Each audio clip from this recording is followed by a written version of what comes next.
Mi hijo salió de viaje de negocios y me dejó cuidando a mi nieto autista de 10 años, que nunca había dicho ni una sola palabra. Pero tan pronto como la puerta se cerró, él me miró a los ojos y susurró con una voz clara: «Abuelita, no te tomes el vino que te dio mi papá. Él planeó algo malo para ti». Se me heló la sangre. Aquella botella cara estaba en mi refrigerador, esperando el momento perfecto para ser abierta. Pero antes de continuar, asegúrate de estar suscrito al canal y escribe en los comentarios: ¿desde dónde estás viendo este video? Nos encanta saber hasta dónde están llegando nuestras historias. Nunca imaginé que a los 68 años mi vida pudiera ponerse de cabeza de esa manera. Siempre fui una mujer independiente, viuda desde hace 5 años, viviendo sola en mi casa cómoda en una zona residencial tranquila. Mi hijo Rafael era todo para mí, incluso con nuestros altibajos a lo largo de los años. Él era ejecutivo de una gran empresa, siempre viajando, siempre demasiado ocupado para visitar a su madre con frecuencia. Cuando me llamó aquel martes pidiendo un favor enorme, no lo pensé 2 veces. «Mamá, necesito mucho tu ayuda. Tengo un viaje urgente para cerrar un negocio importante y no tengo con quién dejar a Pedro. Su niñera renunció de última hora y tú sabes lo difícil que es encontrar a alguien que sepa tratar con él». Pedro era mi nieto de 10 años, un niño hermoso, de cabello oscuro y ojos castaños profundos, diagnosticado con autismo severo desde los 3 años. Nunca había dicho una palabra en su vida. Vivía en su propio mundo, meciéndose hacia adelante y hacia atrás, evitando el contacto visual, fascinado por sus carritos de juguete que organizaba en filas perfectas durante horas y horas. Yo amaba a ese niño con toda mi alma, pero confieso que siempre me sentí perdida a su alrededor. ¿Cómo acercarme a un niño que parecía estar detrás de un vidrio invisible? ¿Cómo demostrar mi amor cuando cada intento de abrazo lo hacía encogerse y alejarse? «Claro, hijo, puedes traer a Pedro. Estaré feliz de cuidarlo», respondí, sintiendo esa mezcla de amor y ansiedad que siempre venía cuando pensaba en pasar tiempo con mi nieto. Rafael llegó el viernes por la tarde con Pedro y 2 maletas enormes. «Traje todo lo que necesita, mamá. Su rutina está escrita aquí», dijo entregándome una carpeta con instrucciones detalladas. «Es muy importante seguir exactamente lo que está escrito. Cualquier cambio puede dejarlo muy alterado». Miré las páginas y páginas de instrucciones. Horarios rígidos para todo. Despertar a las 7 de la mañana. Desayuno siempre con los mismos alimentos. Baño a las 8 de la noche. Dormir a las 9 en punto. Nada de ruidos fuertes, nada de visitas, nada que rompiera la rutina establecida. «Ah, casi lo olvido», dijo Rafael volviendo al coche. Regresó cargando una botella de vino en una caja elegante. «Compré esto para ti, mamá. Es un vino francés carísimo que sé que te va a encantar. Guardé una sorpresa especial para que celebremos cuando vuelva, pero puedes abrirla cuando quieras durante la semana. Te lo mereces». Me quedé sorprendida. Rafael nunca había sido de tener gestos así de generosos.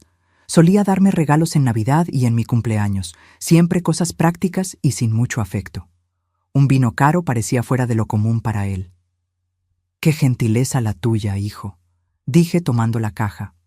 La botella era pesada y la etiqueta estaba en francés, con un escudo dorado. Parecía realmente cara. «Usted se merece lo mejor», dijo con una sonrisa que no llegó a sus ojos.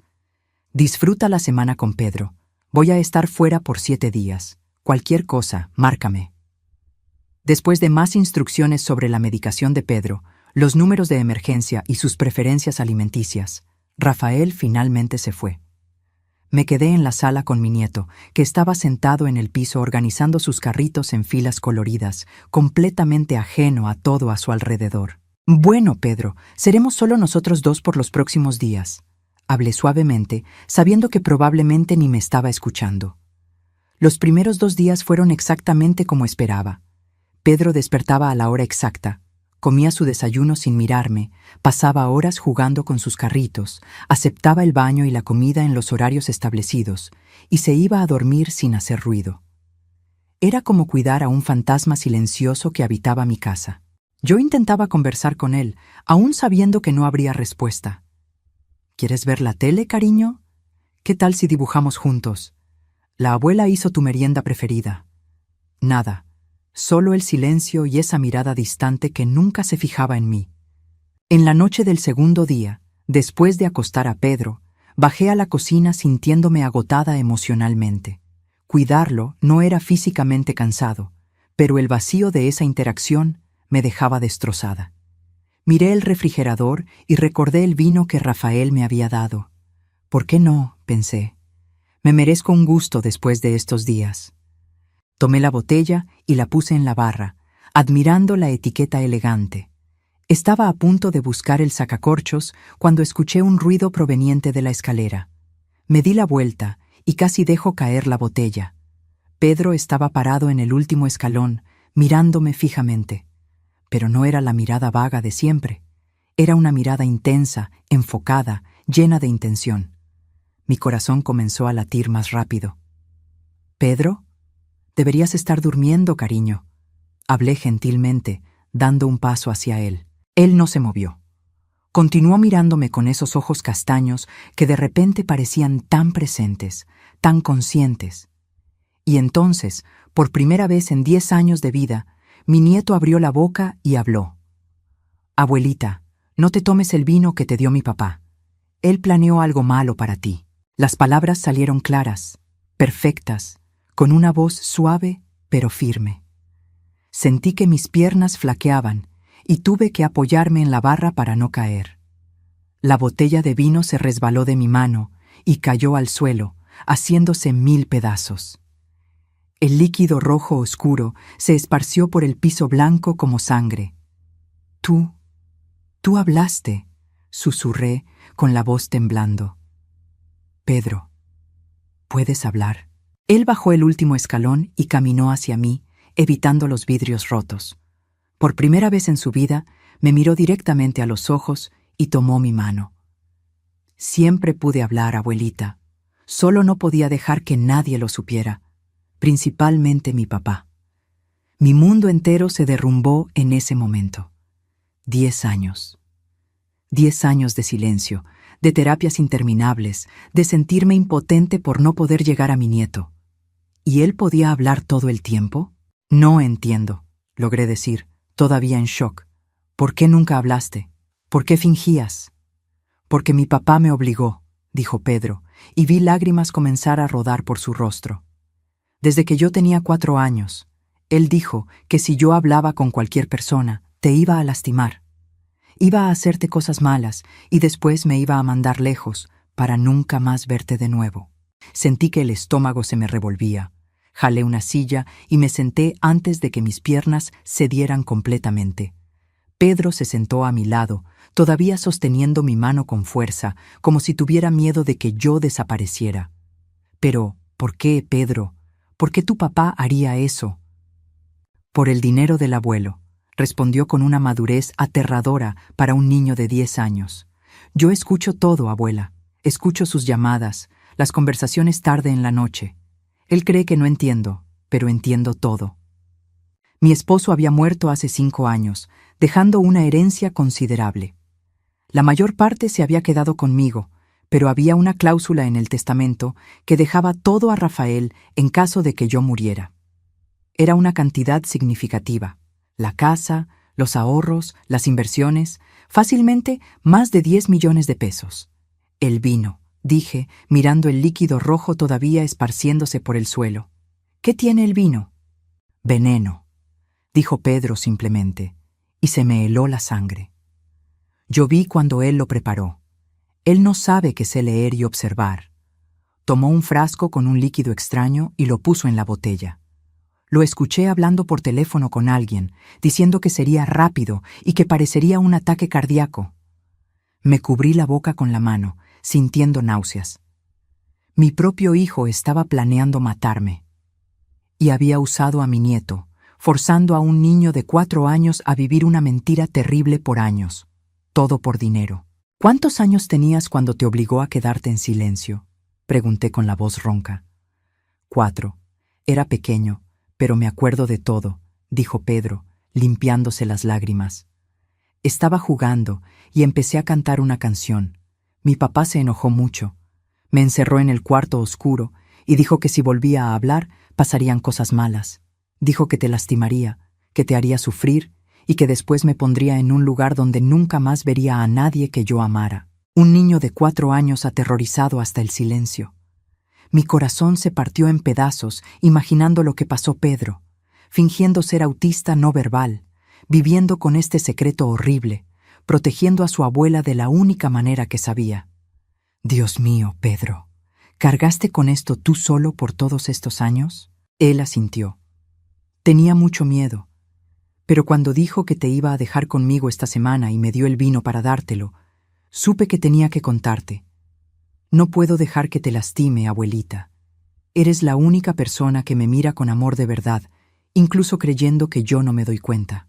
Abracé a mi nieto por primera vez, y en vez de encogerse como siempre hacía, se acurrucó en mí y lloró.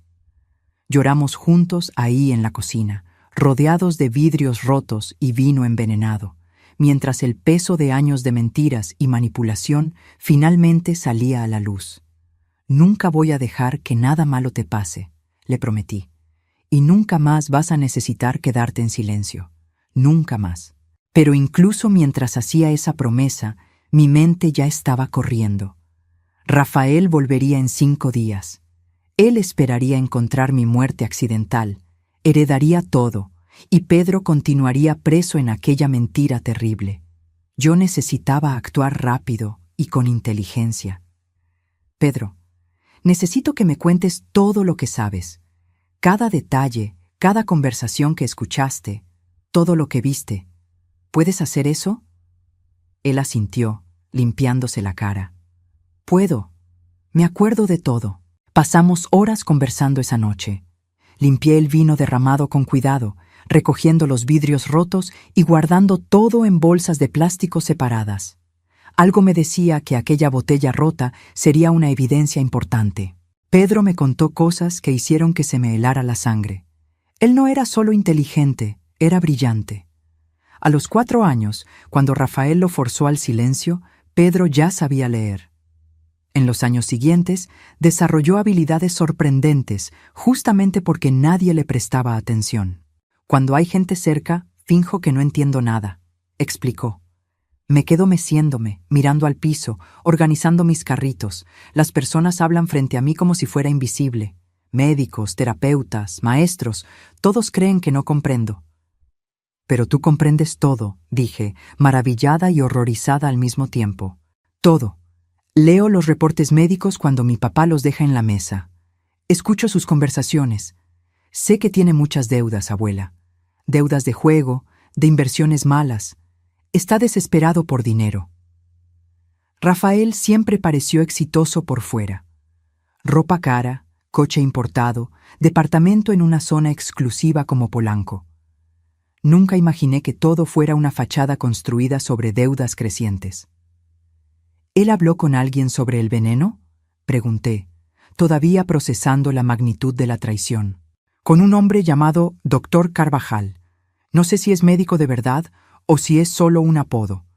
Escuché a mi papá decir que el Dr. Carvajal conseguiría algo indetectable, que parecería muerte natural para una señora de tu edad. Sentí un escalofrío. Rafael había planeado todo meticulosamente. No fue un impulso, fue premeditación fría.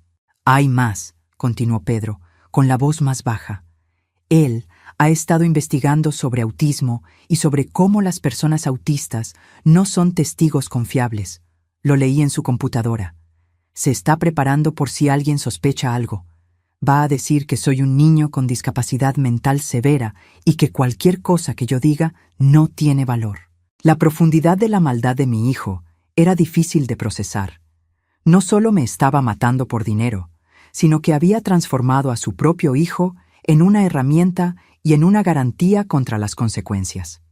Pedro, ¿hay algo más que no me hayas contado?, pregunté gentilmente.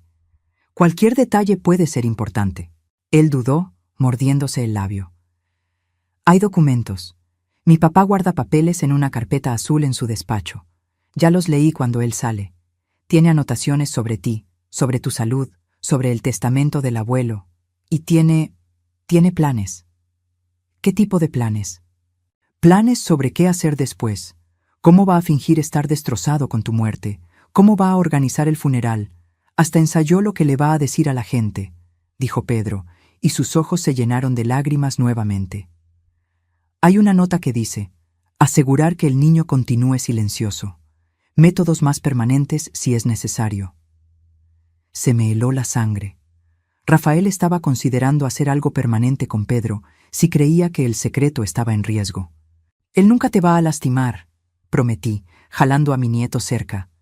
No lo voy a permitir, pero necesitamos ser muy listos sobre cómo manejar esto. Miré el reloj. Era casi medianoche.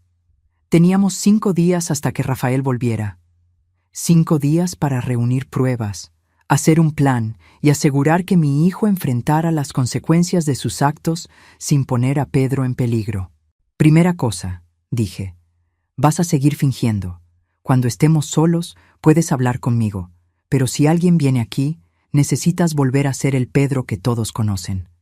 ¿Puedes hacer eso? Hago eso desde hace 6 años, abuela, dijo con una tristeza que me partió el corazón. Puedo continuar por unos días más. Segundo, vamos a documentar todo. Voy a conseguir grabar las conversaciones de tu papá si él llama. Voy a fotografiar esos documentos que mencionaste. Y vamos a guardar este vino como evidencia. Pedro asintió. Puedo ayudar. Sé usar la computadora, el celular, todo. La gente subestima a los niños autistas. Creen que no podemos hacer nada. Pasé el resto de esa noche haciendo un plan. Llamé a mi abogado de confianza, el licenciado Enrique, dejando un mensaje diciendo que necesitaba hablar urgentemente sobre actualizar mi testamento.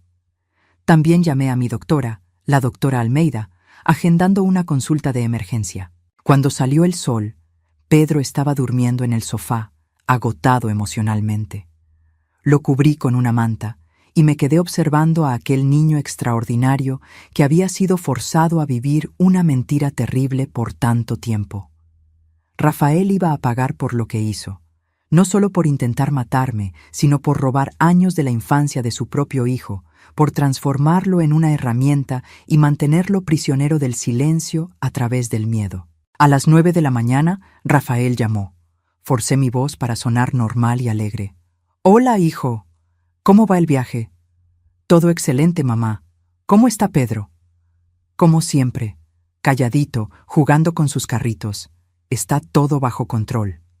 «¿Abrió el vino que le di?», preguntó, y pude detectar una ansiedad mal disimulada en su voz.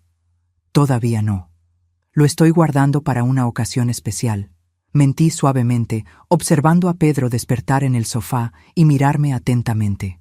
Hubo una pausa. «No necesita esperar, mamá.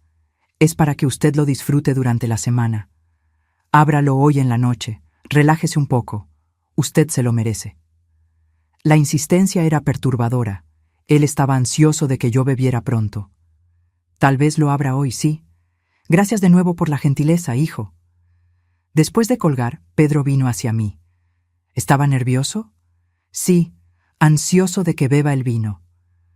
«Quiere que parezca accidental pronto, antes de que alguien pueda intervenir», dijo Pedro con aquella madurez aterradora.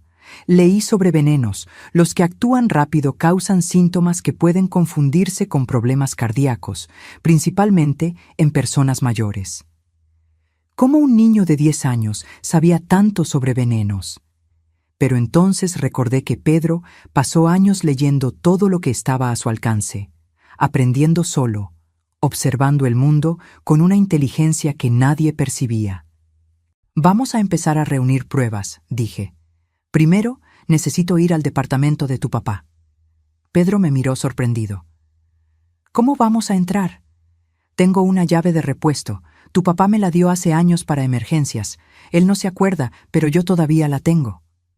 2 horas después, estábamos en el departamento de Rafael. El lugar era lujoso pero frío, decorado para impresionar pero sin alma. Pedro me guió directo al despacho. «La carpeta azul está en ese cajón», señaló. «Tiene contraseña electrónica». «¿Te sabes la contraseña?» «Claro. Mi papá usa la misma para todo, su fecha de nacimiento al revés. Tecleé los números y el cajón se abrió. Ahí estaba la carpeta azul, llena de documentos que probarían la premeditación de Rafael. Tomé foto de cada página. Había anotaciones sobre mi rutina, sobre cuándo solía estar sola, sobre mi salud cardíaca. Tenía hasta una copia de mi testamento con cálculos en los márgenes sobre cuánto heredaría. Pero el documento más perturbador era uno que tenía el título Plan de Acción. Era un paso a paso detallado de cómo Rafael pretendía matarme y salir impune. La frialdad de las anotaciones era aterradora. Etapa 1. Administrar sustancia vía vino premium. La víctima aprecia los buenos vinos y no desconfiará. Etapa 2. Esperar 48-72 horas para síntomas. Etapa 3. Descubrir el cuerpo. Mostrar shock convincente. Etapa 4. El médico declarará ataque cardíaco natural. Etapa 5. Funeral rápido. Cremación para evitar exámenes posteriores. Mis manos temblaban fotografiando aquello. Mi propio hijo había escrito eso. Había planeado mi muerte como si fuera un proyecto de trabajo. «Hay más», dijo Pedro, señalando otro cajón. «Ahí guarda los estados de cuenta bancarios que esconden las deudas». Fotografié todo. Deudas de casinos en línea, préstamos con intereses absurdos, inversiones desastrosas. Rafael estaba hundido en casi 5 millones de pesos de deudas. Mi herencia sería apenas lo suficiente para salvarlo. «Abuela, mira esto». Pedro sostenía un sobre. Adentro había un recibo de pago para Dr. Carvajal, servicios consultivos especializados. El valor, 200,000 pesos. 200,000 pesos por el veneno y por el silencio de quien lo suministró. Salimos del departamento con cientos de fotos en mi celular, evidencias que probarían todo. Pero aún necesitábamos una cosa más: el propio veneno. Cuando volvimos a mi casa, comencé a investigar sobre venenos indetectables. Descubrí que muchos de ellos solo podían ser identificados en pruebas toxicológicas específicas, si el forense sabía exactamente qué buscar. Si Rafael había planeado hacerlo parecer un ataque cardíaco, probablemente el veneno elegido causaría síntomas cardiovasculares. «Necesitamos probar el vino», le dije a Pedro. «Pero no puedo simplemente llevarlo a una farmacia y pedir que lo analicen sin levantar sospechas». Pedro pensó por un momento. «¿Y si lo llevamos con la doctora Almeida? Agendaste consulta con ella. Podrías contarle la verdad». Era arriesgado, pero tenía sentido. La doctora Almeida era mi médico desde hacía 15 años. Confiaba en ella completamente. En la consulta esa tarde, llevé una muestra del vino que había recogido del suelo antes de limpiar. Le expliqué todo a la doctora Almeida, mostrándole las fotos de los documentos de Rafael. Ella se puso pálida al escuchar mi historia. «Celia, esto es muy serio. Necesitamos involucrar a la policía inmediatamente». «Todavía no», pedí. «Necesito hacer esto de la manera correcta. Si vamos a la policía o al Ministerio Público ahora, Rafael va a tener tiempo de prepararse, de destruir evidencias, de crear una defensa.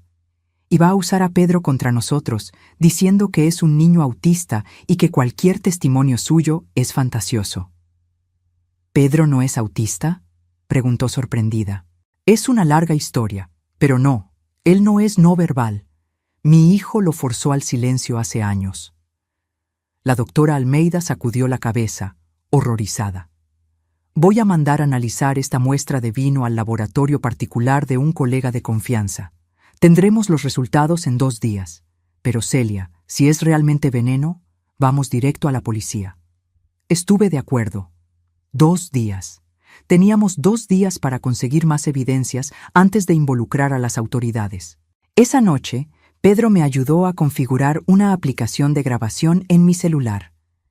«Si mi papá llama de nuevo, podemos grabar la conversación», explicó, manipulando el teléfono con una habilidad que me impresionó. «Y hay una cosa más que podemos hacer». «¿Qué?» «Podemos hacerlo confesar. Si le haces las preguntas correctas, sin parecer que desconfías, él puede acabar hablando de más». La idea era buena, pero arriesgada. Si Rafael percibía que yo sospechaba, Podría cambiar los planes, desaparecer o algo peor. Voy a pensar en cómo abordar eso, prometí. Rafael llamó nuevamente al día siguiente. Apreté el botón de grabar antes de contestar. Hola, hijo. ¿Todo bien? Todo bien, mamá. Solo llamando para saber cómo estás. ¿Abriste el vino? Respiré hondo. Sabes, Rafael, estaba pensando, ¿por qué fuiste tan generoso de repente? No es propio de ti gastar tanto dinero en mí. Hubo una pausa. ¿No puedo ser gentil con mi madre? Puedes, claro. Solo me pareció inusual. ¿Andas bien económicamente? ¿No tienes problemas? ¿Por qué preguntas eso? Intuición de madre. Te has visto estresado últimamente. Si necesitas ayuda, puedes contarme. Tú sabes. Otra pausa, más larga. Mamá, estoy bien. Solo quise tener un gesto bonito. ¿Va a abrir el vino o no? La insistencia era cada vez más clara. Voy a abrirlo hoy en la noche. Estaba esperando el momento correcto para apreciar algo tan especial. Excelente, disfrútelo. Ah, ¿y mamá? No necesita esperar ocasión especial para nada. Usted ya tiene edad para disfrutar las cosas cuando tiene ganas. Ya tiene edad. Las palabras tenían un peso siniestro, como si él estuviera diciendo que yo no tenía mucho tiempo de vida restante. Después de que colgué, Pedro escuchaba la grabación conmigo. Está nervioso, observó. Tiene miedo de que no bebas. O tal vez esté impaciente por heredar pronto, respondí amargamente. Los resultados del laboratorio llegaron al día siguiente. La doctora Almeida me llamó con voz seria. Celia, el vino contiene una sustancia llamada aconitina. Es un veneno derivado de la planta acónito, extremadamente tóxico.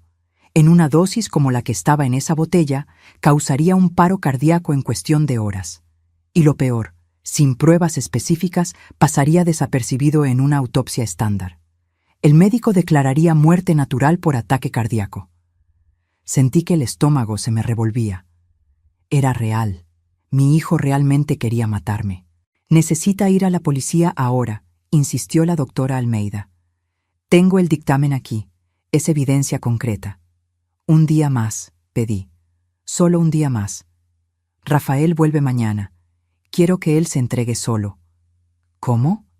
Miré a Pedro, que estaba escuchando todo con esos ojos inteligentes. Tengo un plan, pero va a exigir que yo sea una buena actriz. Pasé el resto del día preparando todo. Llamé al licenciado Enrique, mi abogado, y le conté toda la historia. Él se quedó en shock, pero aceptó ayudarme. Voy a preparar documentos de cambio de testamento, dijo. Y voy a estar presente mañana con un notario y agentes cuando confrontes a Rafael. Necesitamos garantizar que todo se haga legalmente y que las pruebas sean admisibles. También llamé a 2 amigas cercanas, Leticia y Marisa, pidiendo que vinieran a mi casa al día siguiente. Ellas no sabían los detalles, pero aceptaron estar ahí. ¿Va a ser como una emboscada?, preguntó Pedro. Más o menos. Tu papá va a llegar esperando encontrar una escena, pero va a encontrar otra completamente diferente. Esa noche ensayé con Pedro todo lo que necesitaba hacer. Él tendría que fingir ser autista no verbal frente a todos hasta el momento exacto en que yo le diera la señal. Entonces, él podría hablar y contar su versión de la historia. «Ya no tengo miedo, abuela», dijo Pedro antes de dormir. «Me cansé de fingir. Quiero poder ser yo mismo». «Mañana lo serás», prometí. «Y nunca más vas a necesitar esconder quién eres». Rafael llegaría a las 4 de la tarde del día siguiente. A las 3, mi casa estaba llena. El licenciado Enrique con un notario público, Leticia y Marisa. La doctora Almeida también vino, trayendo una copia del dictamen toxicológico. Puse la botella de vino rota, ahora dentro de una bolsa de plástico como evidencia, sobre la mesa de la sala. Al lado, todas las fotos impresas de los documentos que encontré en el departamento de Rafael. Pedro estaba sentado en el suelo, organizando sus carritos en silencio perfecto, interpretando el papel que fue forzado a vivir por años. Pero yo sabía que por dentro él estaba atento a cada detalle. Cuando sonó el timbre a las 4 en punto, Respiré hondo. Era hora de confrontar a mi hijo. Abrí la puerta y Rafael entró sonriendo, cargando una maleta. «Hola, mamá. Qué gusto verte. ¿Cómo estuvo la semana?» Miró alrededor y su sonrisa murió al ver a todas las personas en la sala. «¿Qué está pasando?», preguntó, con la voz súbitamente tensa. «¿Por qué no entras y te sientas, hijo? Necesitamos conversar». Rafael entró despacio a la sala, su mirada recorriendo a cada persona presente. Vi cuando reconoció al licenciado Enrique, mi abogado, y al notario a su lado. Su expresión cambió de confusión a algo cercano al pánico. «Mamá, ¿qué significa todo esto?», preguntó, intentando mantener la voz calmada pero sin poder disimular la tensión. «Siéntate, Rafael», repetí, señalando el sillón en el centro de la sala, posicionado de forma que él quedara frente a todos nosotros. Él se sentó lentamente, poniendo la maleta a un lado. Sus ojos no dejaban de moverse, calculando, intentando entender la situación. «Primero, quiero que sepas que abrí el vino que me diste», comencé observando su reacción. Él se enderezó en el sillón, un destello de algo, esperanza tal vez, pasando por su rostro. «¿Y? ¿Te gustó?» «No exactamente. Sabes, tuve un pequeño accidente. Dejé caer la botella y se rompió en el piso de la cocina», continué, viendo el color irse de su rostro. «Qué lástima», murmuró. «Era un vino caro». «Lo era. 200,000 pesos caro, para ser más exacta». Él parpadeó confundido. «No costó todo eso. Fue caro, sí, pero no tanto».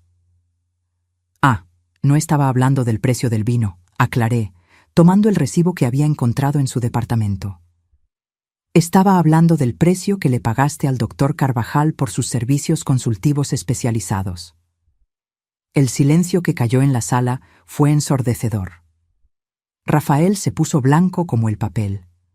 «No sé de qué estás hablando», dijo, pero la voz le salió débil, sin convicción. «No sabes. Tomé el dictamen toxicológico. Entonces tal vez esto ayude a refrescar tu memoria. Es un dictamen del laboratorio analizando el vino que me diste. ¿Quieres saber lo que encontraron?» Rafael se levantó bruscamente. «No necesito escuchar esto. Estás delirando, mamá. Tal vez sea la edad, tal vez sea...» «Aconitina», interrumpí, leyendo del documento. «Veneno extraído de la planta acónito, letal en pequeñas dosis. Causa paro cardíaco que puede ser fácilmente confundido con muerte natural, principalmente en mujeres de mi edad». Él se tambaleó, apoyándose en el sillón. «Eso es absurdo. Alguien debió haber adulterado la botella. Yo nunca...» «Rafael, encontré tus documentos», dije, apilando las fotos impresas en la mesa. El plan detallado, las anotaciones sobre mi rutina, los cálculos sobre la herencia, todo. Mi hijo miró las fotos y después a mí. Vi el momento exacto en que se dio cuenta de que estaba acorralado. Sus facciones se endurecieron. «Invadiste mi departamento», acusó. «Esas evidencias fueron obtenidas ilegalmente». «Usé la llave que tú mismo me diste hace años para emergencias», respondí tranquilamente. «Y eso es irrelevante frente al hecho de que intentaste asesinarme». «No tienes pruebas de nada», gritó, perdiendo la compostura. «Son solo documentos que pueden significar cualquier cosa, y un análisis de vino que pudo haber sido contaminado por cualquier persona». «Tienes razón», estuve de acuerdo.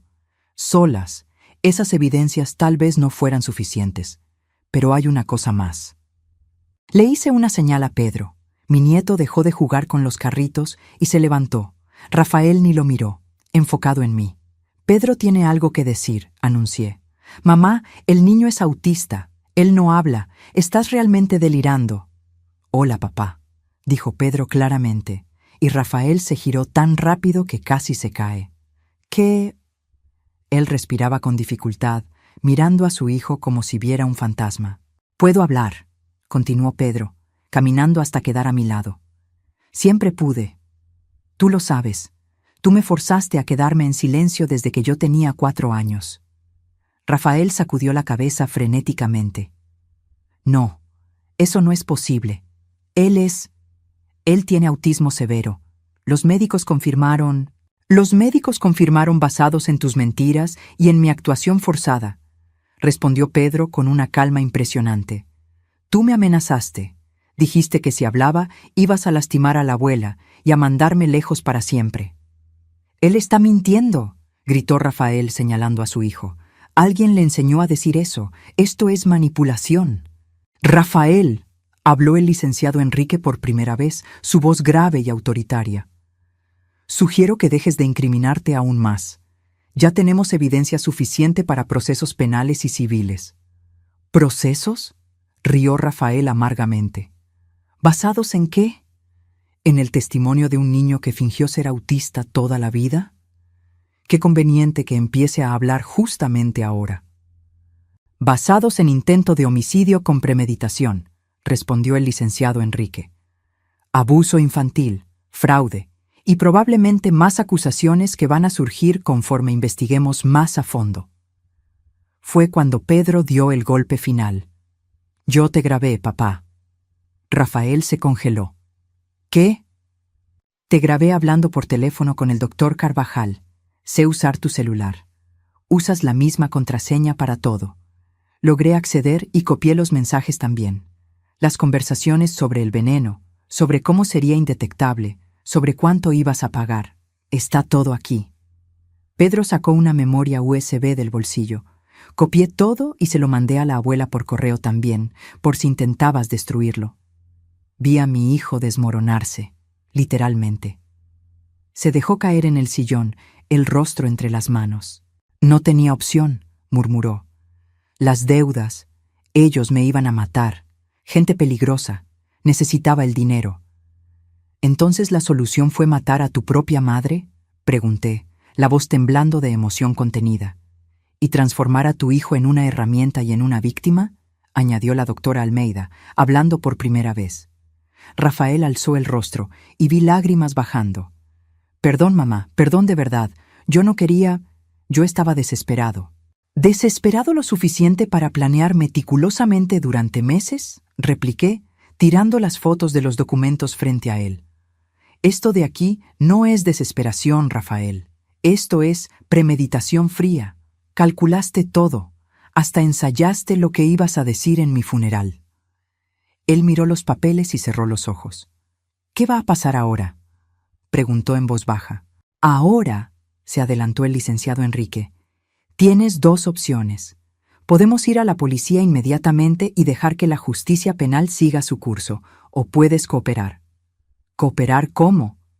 Entregando al doctor Carvajal y a todos los involucrados, confesando todo formalmente, renunciando a cualquier derecho sobre la herencia de tu madre, y aceptando las consecuencias de tus actos, incluyendo perder la custodia de Pedro. Rafael miró a su hijo.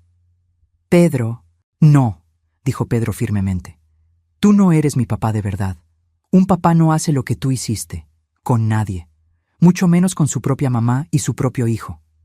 La madurez y el dolor en las palabras de aquel niño de 10 años me partieron el corazón. Voy a cooperar, dijo Rafael finalmente. Voy a contar todo. Solo, ¿puedo hablar con mamá a solas un minuto? Miré al licenciado Enrique, que sacudió la cabeza. No es aconsejable. Está bien, estuve de acuerdo. Puede hablar aquí mismo frente a todos. Rafael respiró hondo. Mamá, sé que no hay excusa para lo que hice. Sé que nunca me vas a perdonar, pero necesitas saber que yo siempre te amé. Las deudas, la presión, la desesperación, eso me transformó en alguien que ya no reconozco. El amor no intenta matar, respondí simplemente. El amor no aterroriza a un niño de 4 años al silencio. El amor no planea funerales mientras la persona todavía está viva. Él bajó la cabeza. Hay una cosa más que necesitas saber, continué. Ya cambié mi testamento. Tú no heredas nada más de mí. Todo va para Pedro, administrado por un fideicomiso hasta que él cumpla 25 años. Nunca más vas a tener acceso a un centavo mío. Vi la realidad final golpearlo. No solo había perdido a su madre y a su hijo, sino también el dinero que tanto codiciaba. Y sobre la custodia, añadí, ya metí los papeles para tener la guardia total de Pedro. Vas a firmar la transferencia voluntariamente. Es parte del acuerdo. ¿Y si no firmo? Entonces vamos a exponer todo en un tribunal público, respondió el licenciado Enrique. Cada detalle es sórdido, y aún así vas a perder la custodia, pero con la adición de años de prisión por el intento de homicidio. Rafael miró alrededor de la sala, a todas aquellas personas testificando su caída. Finalmente, asintió. Voy a firmar lo que sea necesario. El notario se adelantó con los documentos ya preparados.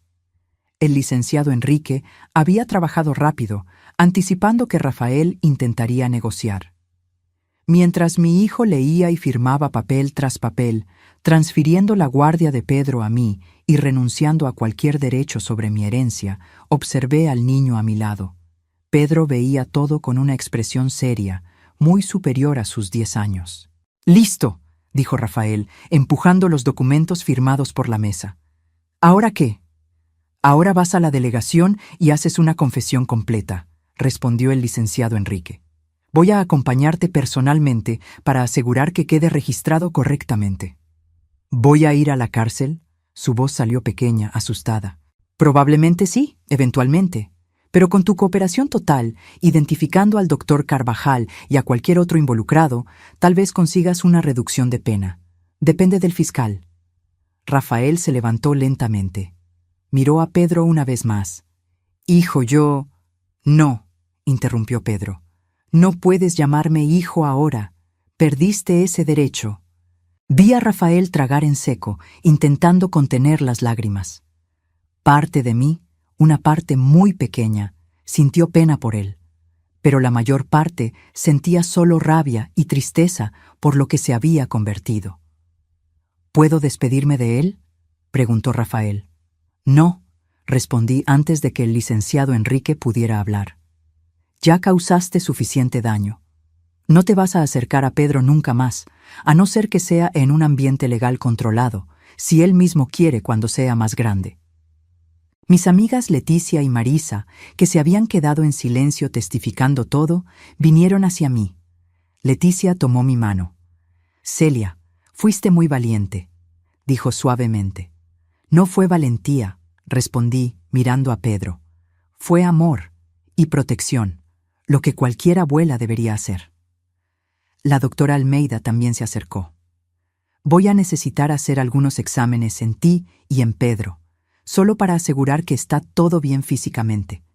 El trauma psicológico va a necesitar acompañamiento también». «Ya contraté terapeutas especializados tanto para doña Celia como para Pedro», informó el licenciado Enrique. «Empiezan la próxima semana». Rafael fue llevado por el notario y el licenciado Enrique. Antes de salir, miró hacia atrás una última vez. No dijo nada, solo miró. Y entonces se fue. Cuando la puerta se cerró, sentí mis piernas flaquear. Leticia y Marisa me ayudaron a sentarme. «Se acabó», murmuré. «Realmente se acabó». Pedro vino a acurrucarse en mi regazo, algo que nunca había hecho antes por causa de la fachada que mantenía. «Abuelita, ¿puedo llorar ahora?». «Puedes, mi amor. Podemos llorar juntos». Y lloramos. Por los años perdidos, por el trauma, por la traición. Pero también lloramos de alivio, porque finalmente todo había terminado. En las semanas siguientes, la historia se volvió titular local. «Hijo intenta envenenar a madre por herencia», estaba en todos los periódicos. El doctor Carvajal fue arrestado, junto con otras 2 personas involucradas en el esquema de suministro de venenos. Rafael confesó todo, con lujo de detalles. Las deudas de juego habían comenzado hace 3 años. Primero fueron préstamos pequeños, después mayores. Cuando los prestamistas comenzaron a amenazarlo, entró en pánico y comenzó a buscar soluciones desesperadas. La idea de matarme por la herencia surgió hace 1 año. Al principio, rechazó el pensamiento, pero conforme las amenazas se ponían más serias y las deudas crecían, la idea se fue volviendo menos absurda en su cabeza, hasta que finalmente cruzó la línea. En cuanto a Pedro, La revelación de que no era realmente autista no verbal causó sensación. Los psicólogos infantiles quedaron fascinados por el caso. ¿Cómo un niño tan pequeño había logrado mantener la fachada por tanto tiempo? ¿Cuánto daño causó eso? La terapeuta de Pedro, la doctora Silvana, trabajó conmigo para entender la extensión del trauma. Él desarrolló mecanismos de protección extraordinarios, explicó en una de nuestras sesiones. Pero el costo fue inmenso. Años cruciales de desarrollo social se perdieron. ¿Se va a recuperar?, pregunté angustiada. Con tiempo, apoyo y mucho amor, sí. Pedro es resiliente, pero va a cargar cicatrices emocionales por el resto de su vida. Comencé a ver esas cicatrices en las semanas siguientes. Pedro tenía pesadillas frecuentes. Despertaba gritando, creyendo que lo estaban mandando lejos. Tenía momentos de pánico cuando escuchaba voces masculinas fuertes, recordándole las amenazas de su padre. Pero también vi progresos. Por primera vez, estaba haciendo amigos. Niños de la colonia venían a jugar. Al principio, Pedro no sabía cómo interactuar. Años fingiendo ser no verbal lo dejaron sin práctica en las interacciones sociales normales.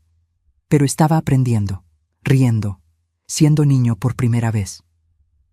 3 meses después de la confrontación, recibí una carta de la prisión. Era de Rafael. El licenciado Enrique me llamó antes de que llegara. Doña Celia, su hijo, mandó una carta. No está obligada a leerla si no quiere. Lo pensé mucho antes de abrirla. Pedro estaba en la escuela, así que estaba sola cuando finalmente rasgué el sobre.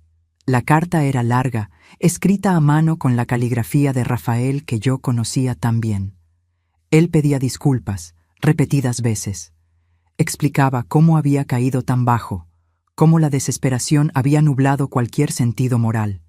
Decía que pasaba los días en la prisión pensando en todo lo que había perdido. Pero fue el final de la carta lo que me hizo llorar. Mamá, sé que nunca me vas a perdonar, ni pido eso, pero necesito que sepas una cosa. Cuida bien a Pedro. Él es especial, siempre lo fue. Incluso cuando lo forcé al silencio, siempre supe que era brillante. Protégelo, dale el amor y la libertad que nunca le di.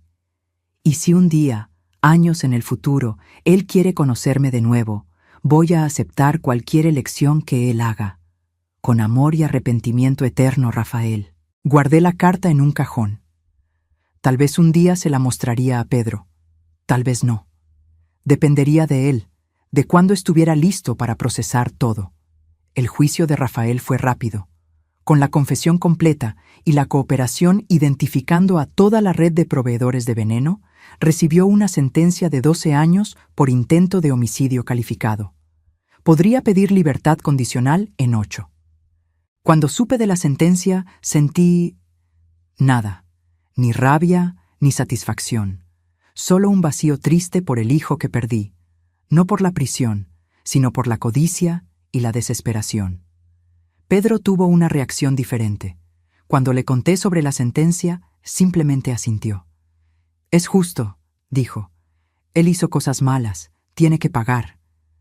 «¿Y tú?», pregunté. «¿Cómo te sientes sobre todo esto?». Él pensó por un largo momento. «Triste, pero también aliviado. No necesito fingir más, puedo ser yo mismo». «Siempre», prometí, «siempre vas a poder ser tú mismo aquí».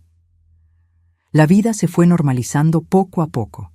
Pedro comenzó a asistir a la escuela normalmente, ya no en clases especiales para niños con necesidades especiales. Los maestros quedaron impresionados con su inteligencia. Él estaba años adelante en lectura y comprensión, resultado de años observando y aprendiendo solo. Pero socialmente estaba atrasado. Hacer amigos era difícil. Los otros niños encontraban extraño que supiera tanto sobre algunos temas y tan poco sobre interacciones básicas. «¿Por qué no sabes jugar a las traes?», preguntó una niña un día. «Todo el mundo sabe». Pedro se avergonzó. «Nunca jugué antes», admitió. «Tuve que enseñar a mi nieto de 10 años cosas que la mayoría de los niños aprenden naturalmente. Cómo compartir, cómo leer expresiones faciales, cómo saber cuándo alguien está jugando o hablando en serio. Eran lecciones básicas que él había perdido por estar preso en el silencio forzado. También tuvimos que lidiar con la atención de los medios. Reporteros querían entrevistas. El niño que fingió ser autista por años era un título tentador. Rechacé todas las solicitudes. Pedro ya fue forzado a hacer un espectáculo una vez, le dije al último reportero que apareció en la puerta. No voy a permitir que eso pase de nuevo. El licenciado Enrique me ayudó a conseguir una orden de restricción contra periodistas. Finalmente, conseguimos un poco de paz. 6 meses después del juicio, Pedro tenía su primera presentación escolar. Una obra sobre el descubrimiento de América. Él tenía un pequeño papel como uno de los marineros. Me senté en el público con Leticia y Marisa, nerviosa. Era la primera vez que Pedro hacía algo público desde que comenzó a hablar. ¿Y si entraba en pánico? ¿Y si el trauma volvía? Pero cuando subió al escenario, vestido con un uniforme de marinero improvisado, algo mágico pasó. Dijo sus líneas con claridad y confianza. Interactuó con los otros niños naturalmente. Hasta sonrió. Cuando la obra terminó y los niños se inclinaron ante el público, vi a Pedro buscándome con los ojos. Cuando me encontró, su sonrisa se hizo aún más grande. Lloré de orgullo. Mi nieto, que había pasado años en silencio forzado, estaba finalmente encontrando su voz de verdad. Después de la presentación, varias mamás vinieron a hablar conmigo. La historia de Pedro era conocida, pero la mayoría tenía el buen sentido de no mencionarla directamente. Su nieto es muy talentoso, dijo una de ellas. Mi hija Sofía habla mucho de él. ¿Son amigos? Miré hacia donde Pedro estaba riendo con un grupo de niños, incluyendo a una niña de cabello rizado que debía ser Sofía. Creo que sí, respondí, sintiendo que mi corazón se calentaba. Creo que está haciendo amigos. En la noche, mientras Pedro se preparaba para dormir, conversamos sobre el día. Me gustó estar en el escenario, dijo. Fue extraño al principio, tener a todo el mundo mirándome, pero después me acostumbré. Estuviste maravilloso, garanticé. Estoy muy orgullosa. ¿Abuela? Dijo, la voz poniéndose más seria. ¿Crees que mi papá está orgulloso de mí? La pregunta me tomó desprevenida. ¿Por qué estás pensando en él? No sé. Solo, a veces pienso, si está bien, si piensa en mí. Me senté en la orilla de su cama. Estoy segura de que piensa en ti todos los días, y estoy segura de que está orgulloso, aunque sea de lejos. Pero hizo cosas malas. Hizo sí, cosas terribles, pero eso no significa que nunca te amó. Solo significa que su amor fue imperfecto, confuso, mezclado con otras cosas malas. Pedro pensó sobre eso. Creo que entiendo. ¿Es como cuando amamos a alguien pero todavía estamos enojados con ellos? Exactamente así. ¿Entonces puedo amar a mi papá y todavía estar enojado con él por haberme lastimado? Puedes sí, mi amor. Los sentimientos son complicados, no necesitan tener sentido completo. Pareció aliviado con el permiso para tener emociones contradictorias. 1 año después de la confrontación, recibí otra carta de Rafael. Esta vez, no era para mí, era para Pedro. El licenciado Enrique me orientó a no entregarla directamente sin pasar por usted primero. Le expliqué al abogado por teléfono. ¿Qué debo hacer? Léala primero, vea si es apropiada. Si lo es, presente la opción a Pedro. Deje que él decida si quiere leerla o no. La carta de Rafael para su hijo era diferente a la que me había mandado a mí. No tenía excusas o explicaciones. Era solo un padre hablando con su hijo. Rafael contaba sobre la vida en la prisión, sobre las clases que estaba tomando, intentando terminar una carrera que había abandonado años atrás, sobre los libros que estaba leyendo, sobre cómo pensaba en Pedro todos los días. Él no pedía perdón, no pedía una visita, solo compartía su vida de la manera que un padre haría en una carta normal para su hijo. Le mostré la carta a la doctora Silvana primero. ¿Es seguro mostrarle esto? Ella leyó cuidadosamente. No veo nada perjudicial aquí. De hecho, puede ser benéfico. Pedro tiene asuntos no resueltos con el padre. Esto puede ser un paso para procesarlos. Esa noche me senté con Pedro. Tu papá te mandó una carta. No necesitas leerla si no quieres, pero está aquí si quieres. Él miró el sobre por un largo momento. ¿Puedo leerla después? ¿Cuando esté listo? Claro, la voy a dejar aquí en tu cajón. Tú decides cuándo y si quieres leerla. Le tomó 3 semanas mencionar la carta nuevamente. La leí, dijo simplemente durante el desayuno. ¿Y? Fue extraña. Habló sobre cosas normales, como si fuéramos una familia normal. Ustedes fueron una familia, aunque complicada. Preguntó si quiero escribirle de vuelta. Se me apretó el estómago. ¿Y tú quieres? Pedro movió el cereal pensativo. No sé. Parte de mí quiere, pero otra parte todavía está enojada. No necesitas decidir ahora, y no importa lo que decidas, te voy a apoyar. Él asintió, pareciendo aliviado. Más de 3 semanas pasaron. Entonces, un día, encontré a Pedro en la mesa de la cocina, escribiendo. Cuando me acerqué, vi que era una carta. ¿Puedo mandarle esto? Preguntó, mostrando el papel. Leí la carta. Era corta, cuidadosa. Pedro contaba sobre la escuela, sobre la obra, sobre sus nuevos amigos. No mencionaba nada sobre el pasado o sobre el perdón. Era solo una actualización, de la manera que un hijo le escribiría a su padre. Claro que puedes mandarla, dije, sintiendo lágrimas en los ojos. No era reconciliación, tal vez nunca lo sería, pero era un paso, un pequeño paso en dirección a algún tipo de paz. 2 años pasaron desde aquella semana terrible. Pedro ahora tenía 12 años y estaba floreciendo. Continuaba brillante académicamente, pero finalmente estaba alcanzando el desarrollo social que había perdido. Tenía un grupo sólido de amigos. Sofía, la niña de la obra, se convirtió en su mejor amiga. Los dos eran inseparables, siempre juntos haciendo trabajos escolares o simplemente conversando. ¿Ella sabe de mi historia?, me preguntó Pedro un día. No sé.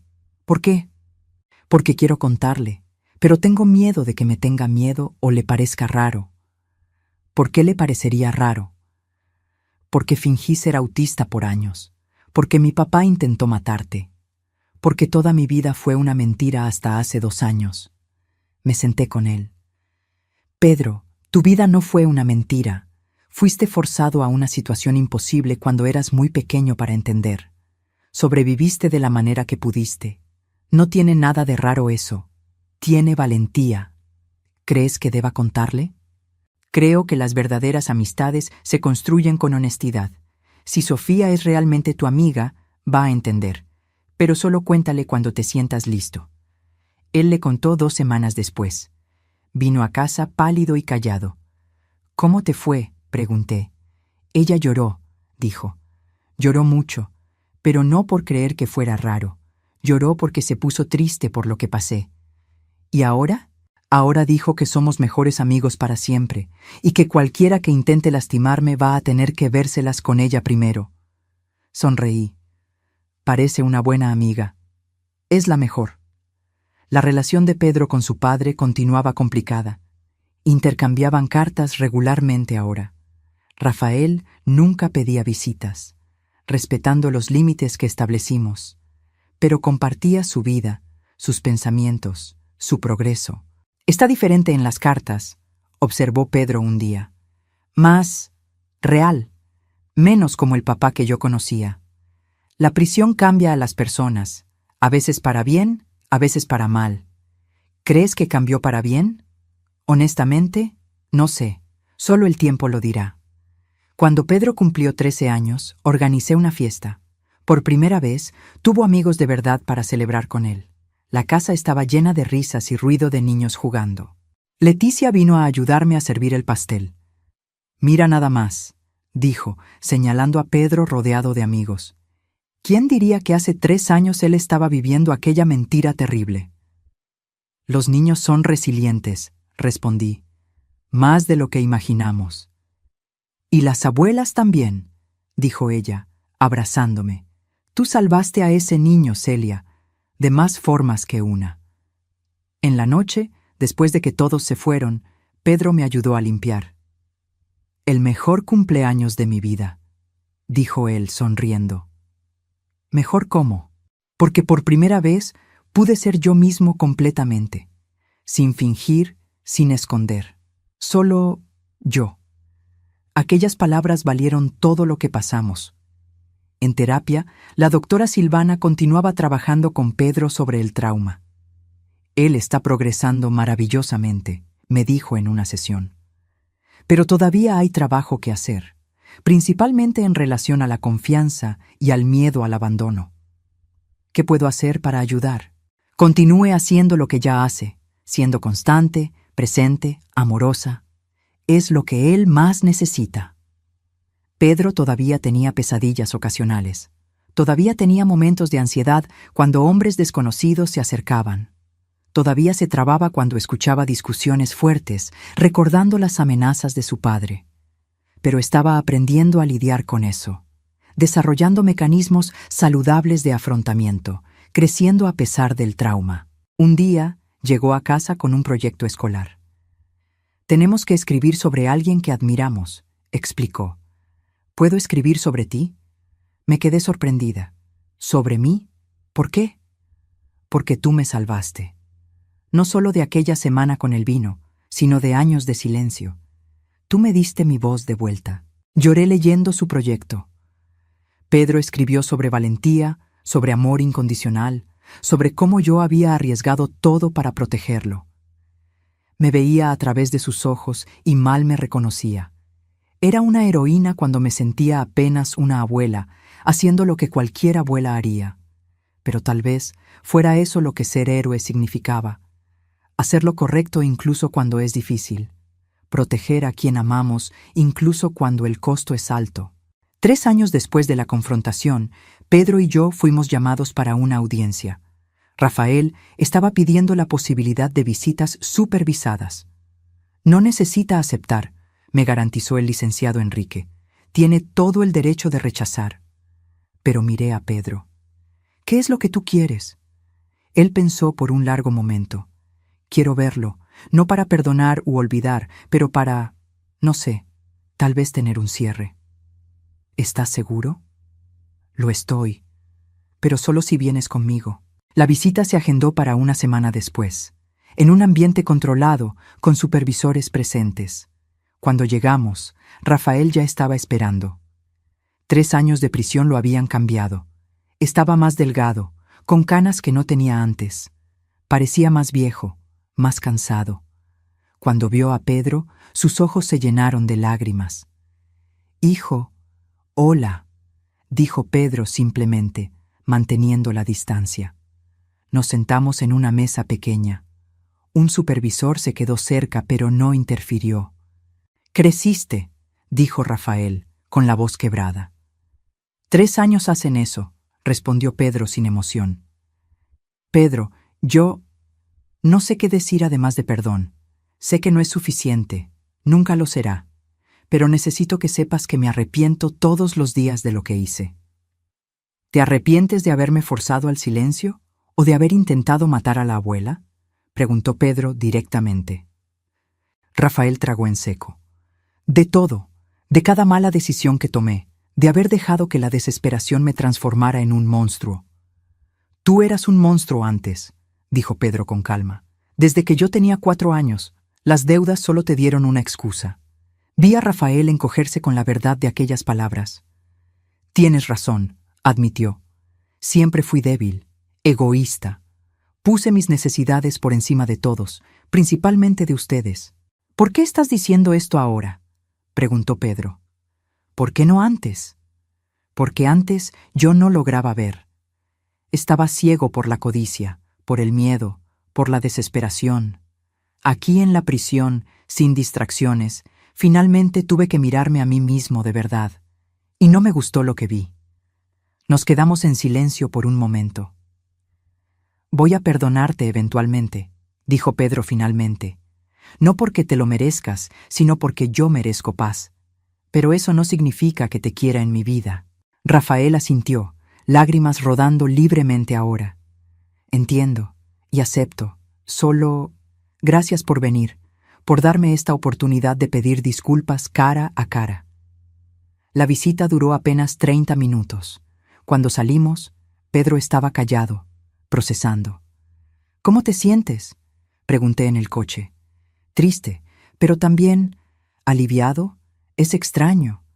No es extraño, es humano. ¿Crees que realmente cambió? Honestamente, creo que lo está intentando. Si lo va a lograr, solo el tiempo lo dirá. 5 años pasaron desde aquella semana que cambió nuestras vidas para siempre. Pedro ahora tenía 15 años, un adolescente alto e inteligente, a punto de terminar la preparatoria con 2 años de anticipación. La historia del niño que fingió ser autista por años todavía era recordada ocasionalmente, pero Pedro aprendió a lidiar con la atención. Es parte de quien soy, dijo cierta vez.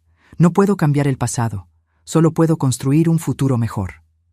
Y estaba haciendo exactamente eso. Había sido aceptado en varias universidades prestigiosas, con becas completas. Quería estudiar psicología, especializarse en trauma infantil. Quiero ayudar a otros niños que pasaron por lo que pasé, explicó. Niños forzados al silencio de diferentes maneras. Quiero darles voz como tú me la diste a mí. Rafael había sido liberado en libertad condicional después de 5 años, por buen comportamiento. No intentó acercarse a nosotros sin permiso. Consiguió un empleo humilde, pagando sus deudas lentamente. Ocasionalmente, él y Pedro se encontraban. No era una reconciliación completa, pero era algo. Una relación cautelosa, llena de límites claros, pero con espacio para crecer. Él está realmente diferente, me dijo Pedro después de uno de los encuentros. Más humilde, más real. ¿Eso te hace feliz? Me deja esperanzado. No sé si un día vamos a tener una relación normal de padre e hijo, pero por lo menos ya no es aquella pesadilla. En cuanto a mí, a los 73 años, finalmente encontré una paz que no sabía que me faltaba. Criar a Pedro me había dado un propósito renovado. Verlo florecer a pesar del trauma había sido la mayor alegría de mi vida. También me involucré en trabajo voluntario, ayudando a otras víctimas de abuso familiar. Mi historia se había vuelto pública y muchas personas me buscaban pidiendo consejos o solo alguien que entendiera. Transformaste algo terrible en algo hermoso, me dijo Leticia cierta vez. Tomaste el peor momento de tu vida y lo usaste para ayudar a otros. No tuve opción, respondí. O dejaba que aquello me destruyera o lo usaba para construir algo mejor. En una tarde de domingo, Pedro y yo estábamos en la terraza, tomando limonada y viendo la puesta de sol. Él estaba leyendo un libro de psicología, siempre estudiando, siempre aprendiendo. «Abuela», dijo de repente, marcando la página, «¿te acuerdas de aquella noche? Cuando finalmente hablé? ¿Cómo podría olvidarlo? A veces pienso en lo que habría pasado si yo no hubiera hablado, si hubiera dejado que bebieras el vino. Se me apretó el corazón. ¿Por qué piensas en eso? Porque me recuerda cuánto una única elección puede cambiar todo. Si yo me hubiera quedado en silencio una vez más, por miedo, habrías muerto, y yo estaría viviendo aquella mentira hasta hoy. Pero fuiste valiente, hiciste la elección correcta. Fue difícil, admitió. Estaba aterrorizado. Creía que mi papá iba a cumplir las amenazas, que te iba a perder de cualquier forma. Pero te arriesgaste aún así, porque te amo, y el amor es más fuerte que el miedo. Abracé a mi nieto, ese niño extraordinario que había enfrentado horrores que ningún niño debería enfrentar, y salió del otro lado más fuerte, más compasivo, más decidido a hacer la diferencia en el mundo. Voy a extrañarte cuando te vayas a la universidad, admití. Voy a extrañarte también, pero es solo en otra ciudad. Voy a visitar cada fin de semana que pueda. No necesitas hacerlo. Disfruta tu juventud, haz amigos, vive tu vida. Mi vida siempre va a tener espacio para ti, dijo firmemente. Tú me enseñaste que la familia no es sobre la sangre, es sobre a quién elegimos amar y proteger. Esa noche, después de que Pedro se fue a dormir, Me senté sola en la cocina donde todo había comenzado 5 años atrás. El lugar donde la botella de vino envenenado se había despedazado en el suelo. El lugar donde mi nieto había finalmente encontrado su voz. ¿Cuántas vidas caben en una vida? ¿Cuántas versiones de nosotros mismos existen? Yo era la joven madre que crió a Rafael, la esposa que perdió al marido, la abuela que creía que nunca conocería verdaderamente a su nieto. Y ahora era la matriarca que había salvado a su familia del peor tipo de traición. Todas esas versiones coexistían en mí, cada una dejando sus marcas, sus aprendizajes, sus cicatrices. Pero si pudiera volver y cambiar algo, ¿cambiaría? ¿Evitaría aquella semana terrible? La respuesta era complicada. Claro que no quería que Pedro hubiera sufrido. No quería que Rafael se hubiera convertido en quien se convirtió. Pero al mismo tiempo, aquella semana nos dio algo precioso: la verdad y la oportunidad de reconstruir sobre bases honestas. Pedro nunca habría encontrado su voz si no fuera forzado a hacer una elección imposible. Yo nunca habría descubierto la fuerza que tenía dentro de mí. Rafael nunca habría confrontado sus demonios. Eran lecciones terribles, aprendidas de la manera más difícil, pero eran lecciones verdaderas. Escuché pasos en la escalera y me di la vuelta. Pedro estaba ahí, en pijama, pareciendo más joven que sus 15 años. ¿No puedes dormir?, pregunté. Tuve una pesadilla, la antigua sobre que me mandan lejos. Las pesadillas eran raras ahora, pero todavía ocurrían ocasionalmente. Ven acá.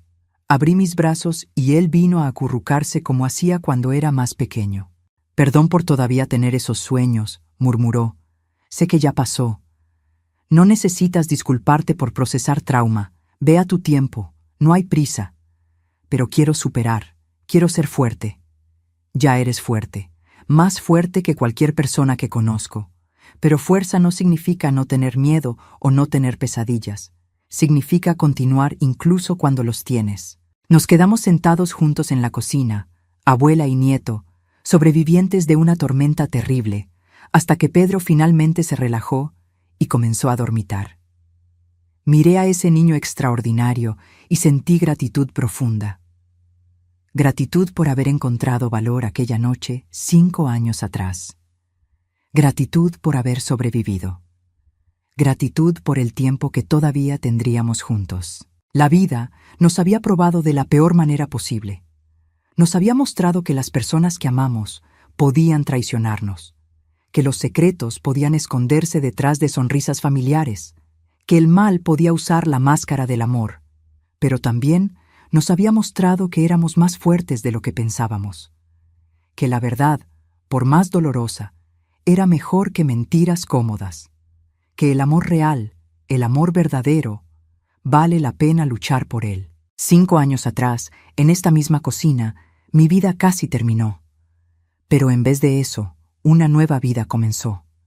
Una vida construida en honestidad, en valentía, en amor incondicional. Y si pudiera mandar un mensaje a la Celia de 5 años atrás, la mujer a punto de recibir aquella botella de vino envenenado, ¿qué le diría? Le diría que confiara en el amor, que confiara en la valentía de un niño, que confiara en que incluso en las horas más oscuras hay luz esperando del otro lado. Le diría que va a sobrevivir, que va a ser más fuerte, que va a transformar la mayor traición en una historia de redención. Pero principalmente le diría: presta atención cuando él hable, porque aquella voz, silenciada por tanto tiempo, va a cambiar todo, va a salvarlos a los dos, y va a mostrar que el amor verdadero, es más poderoso que cualquier veneno. Ahora, si te gustó esta historia, haz clic en suscribirse y dime en los comentarios qué parte te dejó con la boca abierta. Ah, y no olvides convertirte en miembro para tener acceso a videos exclusivos que no subo aquí. Te espero allá.